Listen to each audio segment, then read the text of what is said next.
রিশাদ সাকিবের দলে এবার নাম লিখাতে যাচ্ছেন মেহেদী হাসান মিরাজ। সিকান্দার রাজার পরিবর্তে মিরাজকে দলে নিতে চায় লাহোর কালান্দার্স। মিরাজও খেলতে চান সেখানে, তাই তো বিসিবির কাছে এনওসি চেয়েছেন তিনি। বিসিবি যদি তাকে ছাড়পত্র দেন তাহলে এটি হবে তার প্রথম ফ্রাঞ্চাইজি লিগ। লাহোর কালান্দার্সের একাদশে প্রথম থেকেই ছিলেন সিকান্দার রাজা, তবে ইংল্যান্ডের সাথে টেস্ট ম্যাচ থাকার কারণে একাদশে নিয়মিত থাকতে পারছেন না তিনি। গত ম্যাচে সাকিব ফিরেছেন লাহোর কালান্দার্সের হয়ে তার প্রথম ম্যাচে, তবে দীর্ঘ 6 মাস মাঠের বাহিরে থাকার কারণে ফুল ফর্মে দেখা যায়নি তাকে। অন্যদিকে রিশাদও নেই দলে। শুধুমাত্র রাজার অভাব দূর করতে লাহোর কালান্দার্স এবার চোখ দিয়েছেন বাংলাদেশের অন্যতম অলরাউন্ডার মেহেদী হাসান মিরাজের দিকে। জানা যায় মিরাজ ইতিমধ্যে এনওসি চেয়ে আবেদন করেছেন বিসিবির কাছে, আর তিনি বর্তমানে টি-20 দলে নেই, তাই এনওসি পেতে বাধা নেই। খুব শীঘ্রই দেখা যাবে রিশাদ সাকিবের লাহোর কালান্দার্সের হয়ে খেলতে।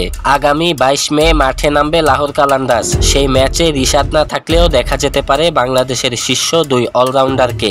আরও এক বাংলাদেশি ক্রিকেটার পিএসএল খেলার জন্য যাবে পাকিস্তানের সুপার লিগে বাংলাদেশিদের উপস্থিতি এবার যেন একটু বেশি চোখে পড়েছে। সবকিছু ঠিক থাকলে আজকের মধ্যেই জানা যাবে বিসিবি কি তাকে ছাড়পত্র দিবে কিনা, আর যদি এনওসি পেয়ে যান তাহলে খুব শীঘ্রই লাহোরে যোগ দিবেন তিনি।